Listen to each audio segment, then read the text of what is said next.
It's day 2. We're in Sardinia, Italy with our client who's here on a hypercar rally. We only have a few hours left before we fly back to London, so we're going to try and make as much viral content with these cars. We're one of the best in the world at making viral content, and with cars like this, it shouldn't be a problem. What's your favorite car on the rally? Oh, that's a good question. My favorite car has to be this one right here, the Koenigsegg Jesko Attack. This is the car our client Amir actually came in. Having said that, it's one of my favorite cars. Koenigsegg made 2 versions of the Jesko, the Attack and the Absolute. The owner of this car couldn't decide between them, so he bought both.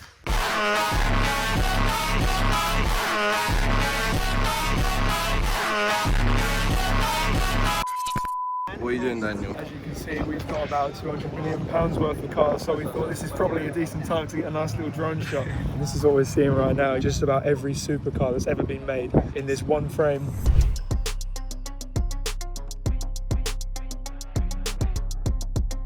We're gonna grab a quick bite to eat and then we're gonna start shooting with Amir. Why are you taking B-rolls of this car when there's millions of cars here? So we just experimented and tried to film a different type of video where I spoke about cars. We made a funny ending where I said this is my favorite, something very different that I don't usually post. So let's see how it does. Amir is so busy, always closing business deals and always working. It's very difficult to film with him. Yesterday we started a video and we filmed 70% of it.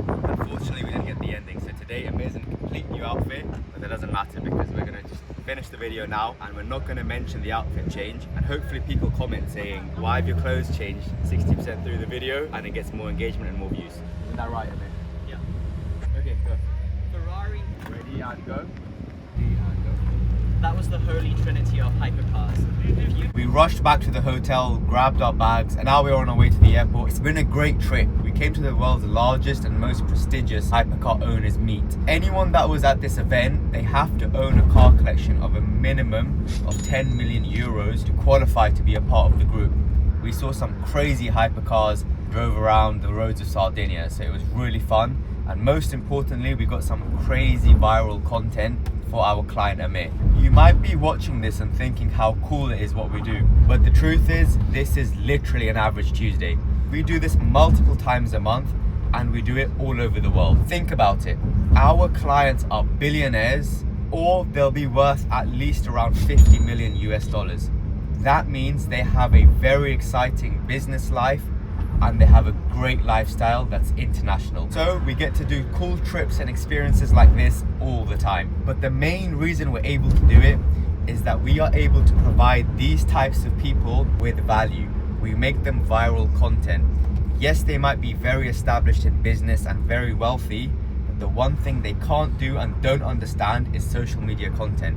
Literally any young person, even old person, can learn social media content and start working with these types of people and start having these types of experiences. 2 days later. It's Monday morning. We got back from Italy on Saturday. On Sunday, we were in the office all day working, and now it's Monday morning. Starting here at the Jumeirah Carlton, where we're going for meeting. It was a very interesting meeting. A lot of our clients are within the same social circle, so they're all friends. And what they do is they see each other's pages and they say, wow, you know, that's great content. Who did your page? And then the friend refers the other friend to us. We've been very lucky to have a lot of very high profile clients in this exact way. And that's just the power of referrals. So if you have a very good service and a very good product, naturally people will want the same for themselves. They'll ask their friend and their friend will recommend you. It all goes back to making good, high quality viral content. We have quite a busy day today, so that was one meeting done. Back to the office, more meetings with the team, and then later this evening, one of our clients that's a huge property developer, he's the largest residential developer in the world. He's launching a massive project in Camden in London. We'll go see him at the launch event, go say hello and see what happens there. A few moments later. I was in the office, had back-to-back calls with the team, sat down with some of them in person. Now a few hours later, we're walking down to Curzon Street to go and have another sales meeting. Why don't you just have these meetings online? Why'd you actually go in person? As our good client, friend and mentor Steve Asano said, we're trying to build that relationship, and you can't do that on the telephone. You can't do that in a Zoom. This is why I always say an in-person meeting can never be replaced by a Zoom or a telephone call. it's always better to meet people in person. There's nothing quite like it. And when you're in person, you're just a lot more likely to close the deal. That's why I always go to try and meet the person. And sometimes, even when it's worth it, we'll fly to other countries to go have meetings with potential clients. When the deal's not even closed, we feel like flying there, we're more likely to close one. This is a billionaire we've been trying to close for a few months, and we just happened to run into him on the streets of London in Mayfair. How are you? Going all well? Good to see you. Yusuf. Yes, all well. Yeah, good. I've spoken to the CEO. Sorry, I've forgotten his name. Are you free tomorrow during the day? Of course. Can you come by at 11 o'clock tomorrow? By the house? Yeah. Why don't you come back, we'll chat. I have something in mind. Yeah, and I want to speak to you about something else as well. No problem. What happened? We were walking to a meeting here on Curzon Street, and we bumped into another one of our potential clients. We've been speaking with him and his team, but we're yet to close the deal. But he's actually a billionaire. He owns a conglomerate in Asia. He's a very, very big guy. So as you heard, the current deal that we're working on, it's just taking longer than it needs to. I let him know, and we arranged to meet tomorrow. It's like an education on the services you guys offer and the standard as to what they will be. So it's holding their hand throughout the entire process, making people more aware of this. Yeah. And did you guys have a budget in mind for your marketing? We need to know what you can provide, how we can.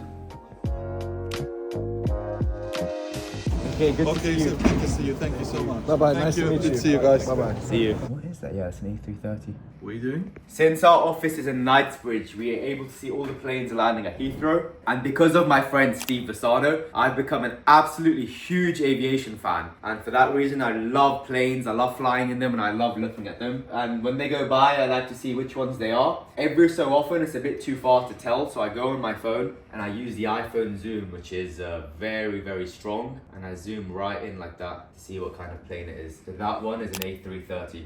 Lovely bit of kit. A few moments later. I just realized we didn't film any of our staff meetings. I don't think people want to see that anyway. Do you guys want to see us having meetings with our team? Milad thinks not. I mean, you guys let us know, but I don't think so. Now we're heading to King's Cross because our billionaire client, John Hitchcock, who's the world's largest residential property developer, is having an event where he's launching a huge development here in London called the Camden Film Quarter. We're going to pop in, say hello, and see what's going on. The sales meeting we had earlier, the client was determined that we get them a proposal today. So I'm just on the phone now with our head of operations, finalizing the proposal and sending it to them. In sales, the key is speed. The quicker you are, the more likely you are to close the deal and make the sale. Did we post today for Optica? No.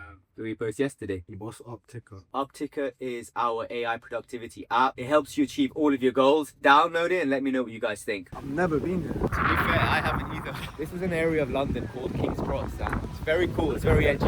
Is this what he built? Maybe, I'm not sure.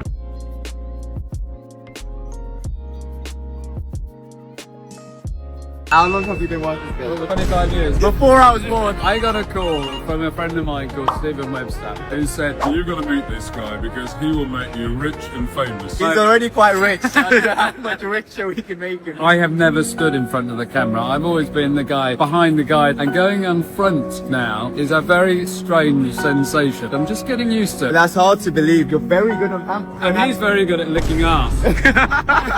You can tell who pays who. John kindly introduced us to this banker who had seen some of the content we'd made and was keen to collaborate with us. All of our clients love being in our videos. When we come and film for our content, they get very excited. You know why? Why? It all comes down to one thing. What's that? Making viral content. It's true, guys. Learn how to make viral content and you can hang out with billionaires who are doing multi-billion-dollar projects. When you go and meet them at their events, that's the way they introduce you to the other people there. So if you guys want to do the same thing, all you have to do is learn how to make viral content. So that's the end of the video. It was a very productive day. We had a few sales meetings, came out to see our client who's just launched a multi-billion-dollar project. In the second meeting we had, I actually mentioned John and his company as part of our portfolio, and that's what really impressed the prospect. Once you start working with very high profile people, you can use their name to get people to pay you more or people that are equally as important. And like I've said once and I'll say 100 times again, you can do this by just learning how to make viral content. It's in your hands.